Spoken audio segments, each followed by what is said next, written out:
Grabe, habang lumilipas ang panahon, sumasabay din pataas ang mga presyo ng mga bilihan ngayon. Grabe. Kaya dapat sa panahon ngayon, dapat maging wise tayo. Kaya madalas ang ginagawa ko, isang lutuan ng ulam at saka kanin, tanghalian at hapunan. Worth 230 pesos na budget sa isang araw para sa 5 tao. Sabi nga ni Kamang yan, for the go.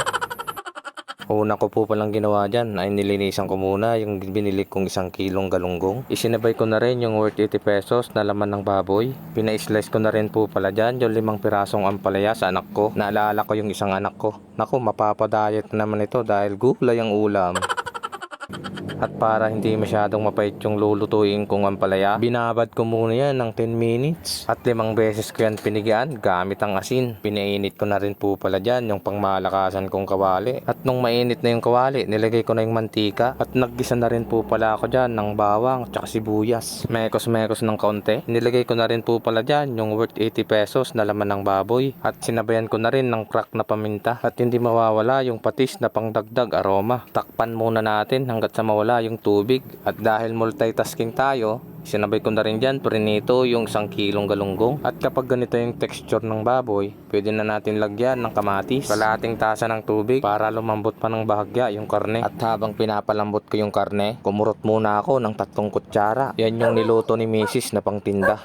Kaya ako po pala nilagyan ng alamang ay gusto ko yung gulay na lulutuin ko ay medyo malasa. At dahil malambot na yung alamang ay yung karne, ilalagay ko na yung alamang na hinugasan ko. Kaya ko po pala yan hinugasan ay para hindi po umalat. Mekos-mekos ng kaunti. Tapos lagay na natin yung ginayat natin ang palaya. Halu-haluin lang po natin ng bahagya para kumalat yung lasa. At dahil napakaswerte natin, hindi natin maiwasan talaga yung pagprito tapos matalsikan ng mantika. At dahil may kaunti tayong kaalaman, ilagyan ko na agad yan ng Colgate para hindi na lumala at lumobo pa. At balik na po tayo sa pagluluto. At nilagyan ko na po pala dyan ng Ajinomoto na pampalasa. Mekos-mekos ng kaunti. At nagbati na rin po pala ako dyan ng 3 pirasong itlog. At dahil luto na yung ampalaya natin, pwede na natin ilagay yung 3 pirasong binating itlog. Ang style ko po pala dyan, pagkatapos kong ilagay yung itlog, tinatakpan ko muna hanggat sa maluto yung itlog, tsaka ako siya haluin para buo-buo yung itlog. At ready to serve na po yan mga idol, kain na po tayo. At kung nagustuhan mo po itong video ko na ito, pakishare na rin at pahit ng follow. Maraming salamat. Mga anan po!